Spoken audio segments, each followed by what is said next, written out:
what's going on, man? Welcome to Paradox Comics Podcast, where I got the host of the mostest with Mike Green and Kliff. What's going on, guys, man? Talking to the mic, but don't be shy. You can grab the mic. You want to grab it? Oh, I can grab the mic. You can grab it. What's going on, guys? What's going on, brothers? How you guys doing today, man? Living large. Living the dream. So far, so good. See, what you called this today, man? What is this, comic book day or something like that? This is new comic release day every Wednesday. It is new Wednesday? comic release day. And where's Paradox Comics located? Where is this? Paradox Comics is located at 269 Ridge Road, North Arlington, New Jersey, The for greatest all your state. comic shop needs. That's Greatest true. state ever, bro. Or at least the best comic book store on this block. Oh, there you go, man. I mean, you got no competition around. Yeah.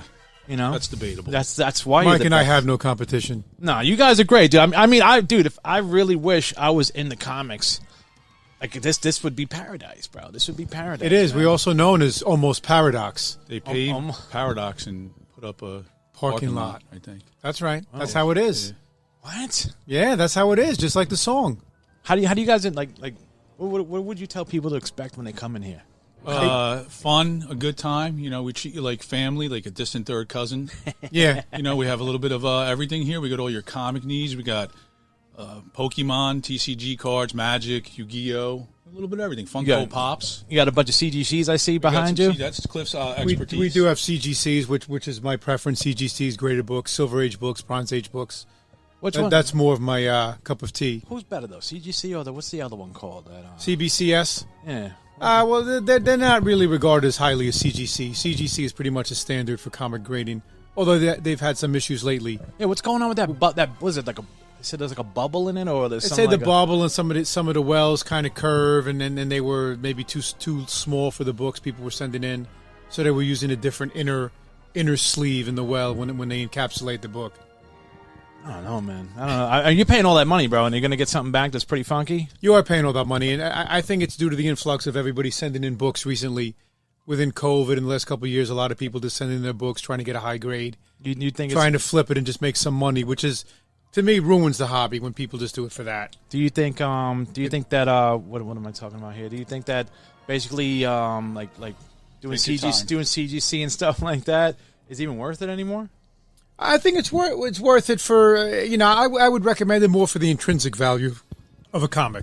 Yeah. Can you explain what intrinsic means? It's the value you place on it based on your personal feelings. It has some emotional attachment to you. You may have gotten the book when you were small. It may be a key book that's valuable to you. You hit the hammer on the nail or whatever you call that, because that's why I buy CGC. Yeah, that's why I buy CGC. You know, I remember the comic. I couldn't get it when I was a kid, and I'm like, I like the cover. Cool. Right. Like, and if you have a valuable book, I would think the CGC is good to preserve it. Yeah. But I mean, I grade them because I just want the book and I like to have it. You know, like I said, there's people that grade them and press them, and just try and get the highest grade possible, and flip books and try and upgrade and stuff like that. How long you guys been working here, man? How long has this place been in business? I've been here since '96. Jesus, that's why I got out of high school. So it's a long time. Oof. And I've only been here about 3 years, but I was a customer for about 10 to 12 years before. Yeah, we got Kliff from a work release program. Yeah. Unfortunately, this was the only place that would take me. Yeah, but he's good. He turned out to be, a top-notch worker. Thank you. No, dude, I tell you right now, man. Every time I come in here, bro, Brian was always like, come in there. I was like, oh, what's that comic shop? He's like, my brother works here. I was like, can I go in there? He's like, just go. And I was like, all right, yeah, come in here, bro. This place is fucking awesome. Everybody's welcome. People. We even welcome dogs. Dogs walk in all the time. We give them treats. We have treats behind the counter. You got walk-in dogs? We have walk-in dogs. They come in here. They usually don't buy anything, but they provide fun. Yeah. And entertainment for the customers. What do you guys think about let's get into some movie stuff, man? What do you guys think about that bullcrap movie that just came out, The Joker 2? Did you even watch Joker 1? I watched Joker 1. Joker 2 I have no desire to see after, hearing How'd you and feel about some 1? of the stuff. It was okay. 1 was all right. You think so? Yeah, it was I thought it was a big piece of stinking turd. Yeah. Yeah. I didn't dig it, man. Yeah, to each their own. I'm not really a DC guy, so I'm more Marvel based. But I mean, they did hit I liked Suicide Squad. I'm one of the rarity people who liked the Justice League movie that Zack Snyder did. Yeah. Not the one Josh Whedon did, the one Zack Snyder did. It came out second. That was pretty damn cool.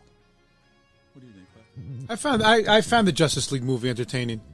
As Mike said, I'm more of a Marvel fan myself, but I feel like they've just they're overdoing it with all these movies. Yeah. They're just saturating the market Would have been better if there was a little more nudity in it. You think Marvel's going down? I like that ringtone. No, I think I got to get this phone call. Hang on a sec. Let's go, man. We're back. If you want to talk about Migos. Oh, Migos, man. I got two Migos at home, bro. I got Stan Lee and Freddy Krueger. No, those aren't. That's it. I mean the real ones. No, it's from the set, dude. I couldn't get none of that shit, man. But yeah, we were just talking about Justice League, DC, Mike Kliff. You guys aren't really into the DC movies and stuff like that. But I mean, just before we get off of DC, I heard that what's his name? The man who just took over DC. Eddie Van Halen. Not Eddie Van Halen. What's his name, bro? The guy. Ted Bundy. Guardians of the Galaxy guy. Oh, you're talking about the guy that did the Marvel movies. Yes, now he's a DC. That idiot guy. Gunn? Yeah, no, Gunn. James Gunn? Yeah. James Gunn. Have Gunn will travel. That's right. In 2019, 2018, when Joker came out, they said they were going to do like a whole dark series, whatever, Dark Horse kind of stuff. James Gunn comes in, and the reason why they said this new Joker movie 2 sucked was because James Gunn came in and was like, oh, we're killing it. No, it's going to be all my stuff, and that's possible. It. So, you might be coming a little bit too late, man. I think that it seems like the superhero genre of movies starting to like kind of fizzle a little bit. I think there's just too many. It does seem that way between the TV series. But look at if you've seen like the little like the clips that they put out of his new Superman movie, bro. The suits look cheap. Everything looks kind of like Warner Brothers, like TV Channel 11 kind of stuff, man. It's just not flying like the way Marvel's doing it, man. Maybe they got a little more money to put into it. We'll see. We'll see the finished product. You guys going to see Venom 3? Last Dance? I probably will not go see Venom 3. No, I got my tickets already, bro. Yeah. With got Noel. I think the first two Venom movies were, trash. It was. First one was okay. The second one was a little bit. It was bubblegum. Less too goofy, too corny, too many bad jokes. And you would think that all these like Marvel movies and superhero movies, DC would fuel the desire for people to read comic books, but they really don't. No. It seems like people who like the movies, and the people who like the comics have liked the comics.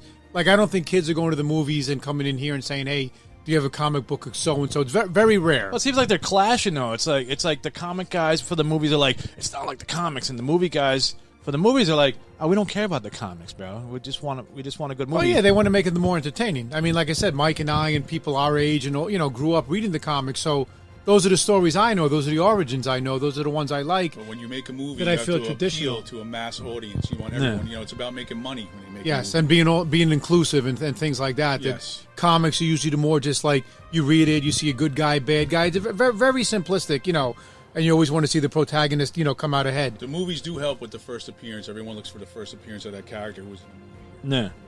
No. Yeah, that does seem to be a little bit more prevalent. With that, people like to say, "Do you have the first of this?" But the first of everybody's really hard to get because they're not cheap. I should have did that in the beginning. Just handed you guys the mics. I feel like it's an ice cream cone. So, what do you guys think about the Marvel though? How do you think Marvel's? I like the Marvel movies for the most part, but the TV shows are pretty junky. Pretty junky. Loki was okay. There was a couple okay ones, but for the most part, you're not digging this Agatha. I haven't started that one yet. It's a chick flick, dude. Yeah. I watch it with my wife. My wife doesn't really care about the comics, and she just watches it because it's something for us to do as a couple. I hear you. And she's just like, but she's into this. She liked Loki, and she's into this Agatha thing, and I just kind of think Agatha, it's cool. I don't mind seeing chicks, witches, and all that. But I mean, I just don't think it's for like, it's not for the male audience, it's not for the broader audience. It's just for a select few. Yeah, I'll check it out. Like, the Falcon and the Winter Soldier. That was great. I didn't like it. I thought it was, they made the characters too wimpy. When you watch the Winter Soldier from how he is in the Marvel movies, and then when it comes to the TV program, he's watered down. He's not as tough. He's getting smacked around it's the by budget everybody. too, man. Yeah, but you can't have him. You can't have him be that. I mean, emasculated. Look at the Samuel L. Jackson one. What was that? Oh God, what the I didn't even watch that one. Looked like it stunk too. Secret Invasion. Yeah, the Secret Invasion. I mean, dude, that was pretty CW11. Mm-hmm. It was really like even like the CGI of like the Super Scroll. Very corny. Yeah, very corny. Money budget. I don't know, man. So what do you think? What do you think about the future of this whole thing? I mean, I'm looking forward to see what they're going to do with the new Fantastic Four movie. I think it looks gay. Yeah. But it doesn't seem like it really hinges on. I'm using gay in the 80s term. You know, kids, look at the 80s term version of gay. It means it hinges on the portrayal of Doctor Doom in the movie as a villain. I think that would be the whole key, and the likability of the team of four. Well, depending. I do like that it's a period piece taking place in the 60s when the original Fantastic Four came out. It's in the 60s based in a whole other universe. Like, not universe. What is it? Multiverse. Yeah. But they'll jump to this multiverse. And what do you think about this guy coming back as Doctor Doom? You think that's like cheesy? Because he's getting like 90% of their money now, bro. That's right. He makes the movies go. Robert Downey Jr. Yeah, he's you can't picture anyone else playing Iron Man at this point. Oh, I could picture somebody else playing Doctor Doom. Well, I could too, but what are you going to do? I mean, I would have picked the guy who played the original Doom in the last. Well, not the last, but like I know you're talking the first two Fox ones. Yeah, Julian McMahon. He was good, dude. Yeah. He was pretty good. He was also good on Charmed. Oh, he was good. No, when they also had that was Kliff's first crush. They had an HBO series. David Cassidy. Yes, he was in an HBO series too. Yeah, of course the hair. We're not even let Dave ask the questions. We're just taking it. Yeah, we'll take over. What's this guy? This is your show, dude. I'm just here. I'm in the background. Hey, bro. We're on the comic ground David floor. Cassidy used like Alberto VO5, or what do you think he used for his hair? Nah, he must have used a heavy duty blow dryer though, with a lot of torque. Soon. Yeah. All right, we're back. We're back. We're back. That's what we do here at Paradox. We just go off on tangents. So you guys collect? You guys collect toys, comics? Let me tell you about it. I started getting into collecting when I was probably about 6 or 7. I started collecting. Because your brother told me you got a sick collection. I do. It is sick. Syphilis, I think it has. But I started collecting like soy sauce packs from different Chinese restaurants. Yeah. From the area, and then it just grew from there. Into baseball cards. What's your biggest thing in your collection? Your most prized that you're like, I ain't letting this go. Autographs. I have a lot of autographs. Like sports or... I have sports, but mostly, entertainment. I have a lot of Star Wars stuff. You ever meet Stan Lee? I've met Stan Lee. I was at Stan Lee's birthday party. Get the hell out of True, here. I was there. We blew out candles together. What? That's right. You guys got to see his face, bro. True. This guy's telling the truth, man. He is telling the truth. I got pictures to prove it. Oh, my God, man. Did you ever get an autograph from him? Yes. I got a couple. Comic books or like just pictures? I got 8x10, and I got like a cell, piece of art cell thing signed by him. What's your most prized possession of comic? If you're into comics, I have a CGC Star Wars 1, and I have an Amazing 129. They're my two favorites. You got the. I mean, this is the one like the one I always talk about that everybody got the black suit Spider-Man and Secret Wars. Not for that me. Black suit cover. Kliff's a big Spider-Man fan. I'm a big Spider-Man fan. You got that one? CGC graded and everything. Yes. I mean, I bought that. When I was a teenager off the newsstand, so it's easier. Like Mike said, I was collecting since, the mid to late 70s. I was buying comic books with my allowance money, then later on with paper route money, but that's how it was in those days. There were very few comic stores. There was no eBay. You said paper route, man. I don't think anybody does paper routes anymore. Well, you'd actually deliver papers to people's homes, and then at the end of the week, you would collect What about the money you made behind the shop, right? Well, that's a different story. That was later on. We won't get into that. But like I said, it was always fun. I feel like kids should be into that. However, nowadays with the technology, a lot of the simpler things have been lost. Like Mike said, collecting cards, always the excitement of opening pack and getting what you wanted or your favorite smell player. Of opening the pack, man. The smell of an old comic, the stories. But like I said, now there's too many distractions that a kid isn't going to look at a comic book compared to all the things you could do on a smartphone. What's your most prized possession you own? I do have a lot of old comic-wise. I do have a lot of old comics, so... What's the one that you're just like if your house was on fire, God forbid, knock on some wood here, you would jump in and be like, I got to get that before my wife? I would probably say my Amazing Fantasy 15, the first appearance of Spider-Man, which is the book I always wanted since I was a kid. So after 40 years, I was able to corral one. From that money from behind the shop, right? Yeah, from working the shop, right, for all those years. Jesus Christ, man. But, I hope I never have a fire. You guys into video games? Mike is. I am not, unfortunately. I did play Atari in that time when it was hot, but Atari, that was about where I stopped. About 85? No, earlier. No, way before that. 82? 85 is Nintendo era. Yeah, and I was a Tecmo Bowl with the Nintendo, but that was about it for me. Mike could tell you more about video games. Toilet bowl. You into the games, Mike? I'm into the games, not as much as I used to be, but I still collect the games. And play the games. What do you think about that whole PS5 Pro fiasco over here? Yeah, I know. It's just a money grab, I guess. It's supposed to be better. Obviously it's better, but I got I got 10 more PS5. sprites. Yeah, I don't really need that. I'll stick with what I got. What's your favorite game you ever played? You go back to it. You keep going back. I want to say Fallout 4. Fallout, really? Yeah. More modern game. What is that? Was Fallout like a Zelda kind of game? Or? Fallout is like a game where the world is post-apocalyptic. Yeah.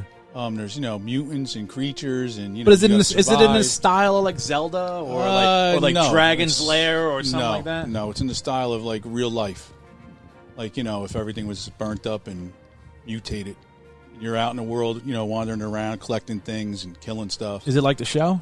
It's exactly like the show. Same thing as the show? Pretty much the same. Same. I think they need to follow that format, bro, because that show was really good. Yeah, so that's probably one of my favorites. I like a lot of old school stuff, but recently that was the game I liked the most. Okay. My experience is more old school. I did enjoy Pac-Man and games like that, and the Defender. Right. Now you're saying this. Are you into the arcade one-ups? Do you got arcade one-ups?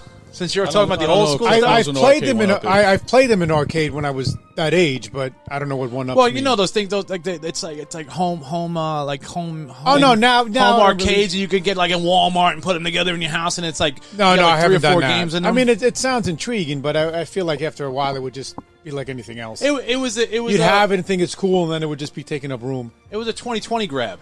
Like people at home with expendable cash, and stuff like that, paying like $500 for a small little like 15-inch arcade, it just basically goes up to like your it's not your small? head. Oh, it's not like the no, it's not like the OG. I think the OG arcades were like the screen was like 25 inches, 26. Yeah, I'd like to have an OG loaded up with the MAME where you can have all the games on it in the house. That'd be pretty cool, but like a pie, like one of those pies or whatever. Yeah, Mike could also tell you, like when we were kids, late 70s, early 80s, when you saw a video game, like the stuff was so cutting edge that it was super cool for us. Mm-hmm. But everybody since then has grown up with technology that's much more advanced that it just seems, they'll look at a game like that and think it's ridiculous. Yeah, kids look at Atari stuff now and they think, that stuff first play that? Yeah, that stuff first came out. We thought it was so cool because it was so new. I couldn't go back to Atari, and I was around there. I love playing Nintendo, yes. Nintendo, that's like nostalgic for my childhood. TVs, you couldn't even see them clearly, and it's so much different. What do they call them? RCAT, where you had to screw it in the back. Rotary phones. No, things have changed a lot within the last 30 or 40 years. I love that era of the Atari, the Intellivision, the ColecoVision. A lot of great games. ColecoVision, I remember. My brother had the novelty and the newness. I think it gives you nostalgic memories that makes it better. Because at that time, everything was just so new. Now it's commonplace that technology just keeps rolling on. No. So I don't think it has the same effect on people anymore. How did you dig Moon Knight? I see that on your shirt. Well, Moon Knight is probably my second favorite Marvel character. How did you dig the show? I haven't seen the show, but I heard it was okay. It was good. Yeah. I mean, for a guy who doesn't know anything about it, it was okay. I mean, when the original Moon Knight series came out in the early 80s, I would buy it off the newsstand and read it. So, when Bill Sienkiewicz drew it, and I was drawn to that, and I always thought Moon Knight was cool. It reminds me almost like of Marvel Batman. It's kind of bipolarish. He's in the shadows. He's a rich millionaire, secret identity. So he's like Batman. Yeah, that's what I said. I said he reminds me of he's like a Marvel Batman. Well, I mean, they both rob each other of characters because, they flip-flop artists and stuff. Right? Swamp Thing, Man Thing. Yeah, Reed Richards, Plastic Man, on and on. Yeah, I'm assuming that's where they get the ideas from. But, people like them. All the characters have their own appeal. Century. Correct. We do know. I don't know. Maybe wait. I thought somebody was popping in. No, I'm just looking out the, looking at the door. Oh, we're just talking here. This is the first episode. I'm going to come back with better questions for the second one, guys. Just cut me some slack. And a disclaimer to the audience: this is my first podcast. So. Yeah, don't worry about it. You're doing. Let's talk. Captain America 4. Let's talk about it. Red Hulk. Harrison Ford. Bad or good pick? Because he don't give a shit about any movie he's in. It's true. He don't give probably a crap. Good for his appeal to the audience. I'm assuming that's why they get him as a draw. Yeah. However. Oh, yeah. I don't know, man. Like we were just talking, we had to pause again. We're getting phone calls here, guys. You guys want to come down and pick up some great comics and great toys, man. Come down to Paradox Comics, 269 Ridge Road, That's it. North Arlington, New Jersey. Mike and Kliff. Say Mike and Kliff. See, they keep calling. We're just going to go through. See, this place is off the hook. People are coming in here all the time. We had to close temporarily to do this. Exactly, man. So, you're saying Harrison Ford, right? You think I did enjoy Harrison Ford. Obviously, as Indiana Jones. I never Han Solo. You know, I just thought he was a good character. He was kind of like that maverick. Like he didn't care, but he really did care. He killed me when they asked him something about the Force, and he's like, "I don't know anything about that crap." And it's like, "Bro, you're Han Solo." The Force. True, but you have to understand these people are just actors. They're acting. They're getting paid to play that role. Yeah, I and as long as they do it well one. on the screen and the fans enjoy it, that's really the point. They go home, they probably don't care. Yeah. However, we do. But do you think that they should have just CGI'd the other guy's face on somebody? Maybe. I think Harrison Ford's a little too old at this point for that role. Yeah. You know what I mean? They should have gone with someone younger. I know, he has the appeal because of who he is. I know they're doing mocap. Somebody else is doing the mocap. Yeah. Somebody else is walking around. They probably got Andy Serkis doing the mocap for him. That's true. And just add his voice in. You could have just added the voice in the face of the other guy who passed away. It's the same thing. We'll see how it is when it comes out. Like what they did with James Earl Jones.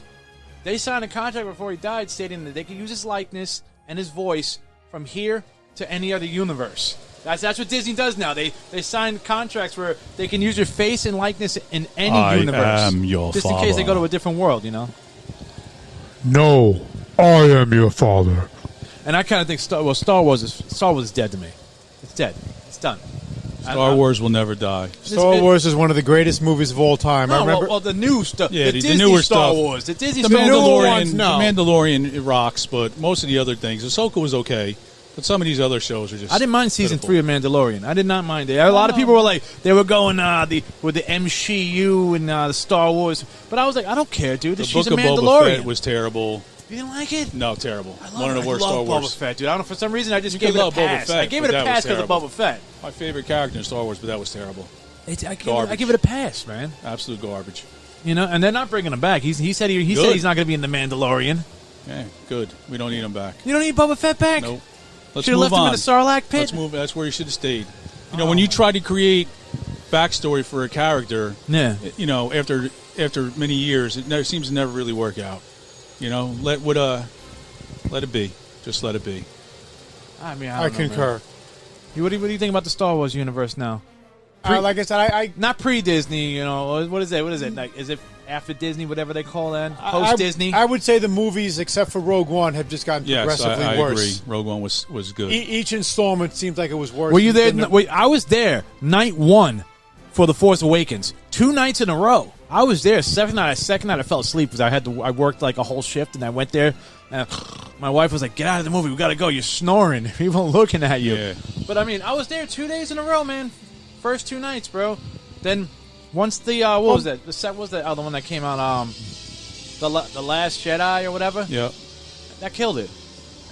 And then Carrie Fisher, ODing, and I think they just tried to, bringing them back. And like I said, Mike and I were old enough that, if you're old enough that you saw the original Star Wars, I remember my father taking me when I was 8 years old. I saw Return of the Jedi in the movies, man. I saw Star Wars in the theater, and then I saw Empire Strikes Back, and you just remember waiting 3 years after Empire Strikes Back to see what happened to Han Solo. Mike and I saw them in real time, so I think it's a difference than people who have seen them all. Yeah. So when we saw them coming out live, it was a lot different. You don't got that anticipation waiting years It was, and because years. in those days there was no computer. I couldn't say what's going to happen to Han Solo. I got to wait 3 years for the Return of the Jedi. How did you feel when Darth Vader came out and said, "I am your father"? Obviously, we were all shocked. I'm assuming that I don't remember exactly. That's right. And then, like Kliff said, you had to wait years to find out if it was true. I feel like back then movies came out. Like I remember Nightmare on Elm Street came out. A year later, the part 2 was out. Like 3 years in between. When you were a kid, Really? it's an eternity. Yes, it felt like 1 year. You saw 77, 80, and then 83. I remember walking out Empire Strikes Back, and Han Solo's frozen and carbonated, and you don't know what's going to happen.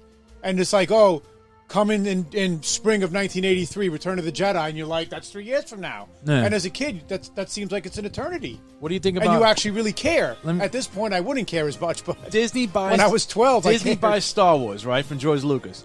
George Lucas gives him 3 scripts for 7, 8, and 9. It says, "Here, they're done," and they go, "We're buying it from you," and they just throw it in the garbage and come out with their own 3 pieces of crap. Well, I don't think it really matters because the other ones that Lucas did, the Phantom Menace and all those, I don't think I they were all loved it, too dude. good. Come on, man. They're from a different era. That's why. Revenge of the Sith was more my easily shit. to please. Nah, had good characters, but overall, too much politics, too much nonsense, too much Jar Jar Binks. Jar Jar Binks was a great character. No, come on, stop. He was the worst character. We'll end this podcast right now. I think 10 minutes should have been Jar Jar Binks. He was the worst character in the Star Wars universe. Well, they almost made him. Off himself, bro. The fandom. That would have been good. Cool. The fandom was like. He said he was standing on the Brooklyn Bridge, and somebody walked over to him and was like, what are you doing? Something like that, and he didn't do it. But I mean, the fandom drove him to go on top of the Brooklyn Bridge and look over. And just is that a true story? Or is that just like true one story? of those, 100% true story. Well, I don't agree with that. Yeah, if that was, I don't agree with that. But I knew you didn't agree. Come on, man. This is when people got to see the faces behind the mask. I feel like the newer movies just kind of crapped all over the original trilogy They characters. did. It's just a money. It's just a money grab. Chewbacca didn't even hug Princess Leia. Princess Leia hugged Ray, whatever her name. It's like, bro, you should be hugging Chewbacca. That was Han Solo. Yeah, there's a lot of those kind of moments through the movies. It's like, bro, they're too. What did you think about when this is to go back to The Last Jedi when she hands Luke the lightsaber? He just chucks it over his shoulder, whatever. That's when you knew they were trash. A Jedi Master would never do that, no matter how he feels. He would never betray his true belief. And what's this drinking the blue milk now? Well, no, was it green milk? Was it green? Blue milk. It was blue. Hunting with that giant harpoon. That was ridiculous. They made him. They made him look like a loser. made a farce out of it. It was a joke. He was a loser, bro. And I was always a Yoda fan, and then you show Yoda, but it's kind of then he burns down the tree with all the Jedi information.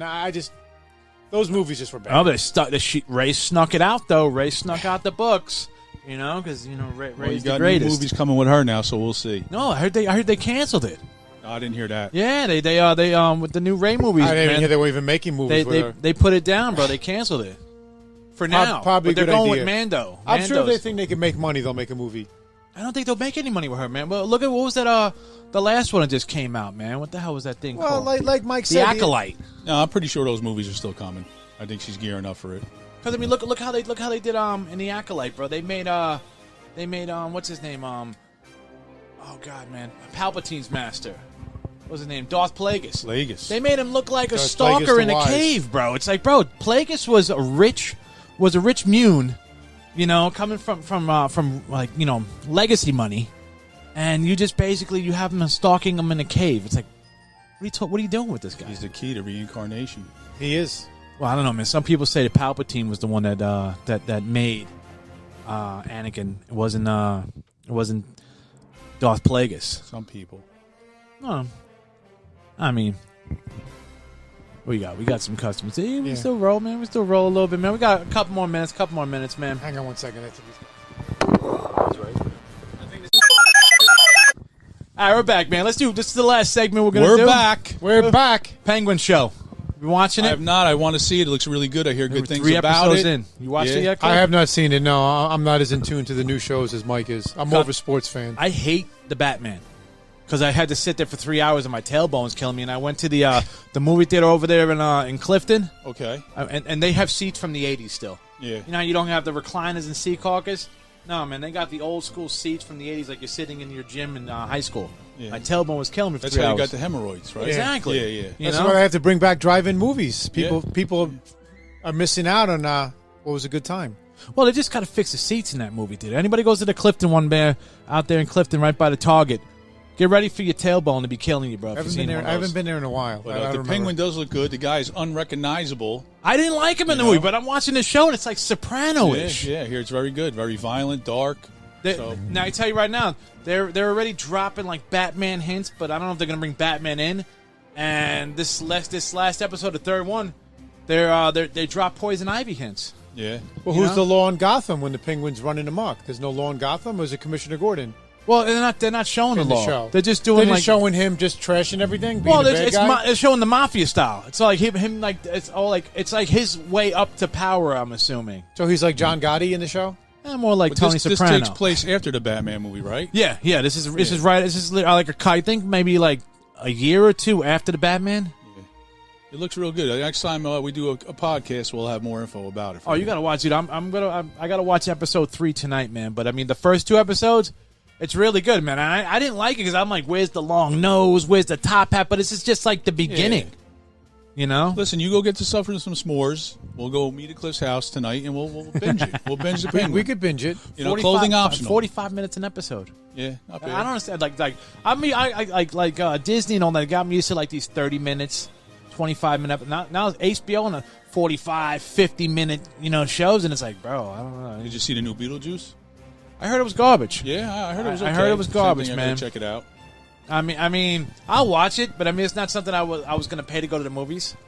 You know, I mean, where I work out in Fort Lee is right next to the movie theater, the iPic movie theater, and it was pretty packed for that movie. You're still working at the Asian spa? Well, of course, man. Yeah. I got the little fishies that eat the stuff off your skin. That's cool. That's cool. You Nice. know that. Send us pictures next time. All right, man. Well, we're about to be out of this right here. When people come, what should they pick up? First thing. What should they pick up? First thing. Here? First thing. Well, what's hot right now this week is the new Absolute Batman, which has been selling like crazy today. So I'm going to go with that. I'm going to What's say so special about that one? I don't know. It's like a reimagining of the Batman. I guess I haven't read it. How do you reimagine the Batman? It's just the Batman. He's absolute. He's not just a Batman. Is it the Pattinson or is it Pattinson Batman? I don't know who it is. We'll read it and we'll know more. As in all the superhero, books, there's always alternate universe, alternate timeline. So I'm imagining it's something like that. But like Mike said, we haven't read it, but I'll try to read it before the next episode. Selling like hotcakes? It is selling pretty good, yes. It's probably the biggest seller of the week for sure. I would figure that Kid Venom down there would be selling pretty hot. No, not really a big seller is the Kid Venom. No? Not even with the movie coming out, Venom's not selling hot? The two big sellers at the shop, for the most part, are Batman titles and Spider-Man titles. They pretty much go to best. So just the two main big dogs of each company. Correct. Yeah, right. correct. You know what I mean? Well, you know what I'm saying? There you go. First episode down. We'll be back again with a second episode. Mike, Kliff, Paradox Comics, Paradox Comics Podcast. Shot to the heart, and you're to blame. You give comics a bad name. There you go, bro. Later, guys. Holla.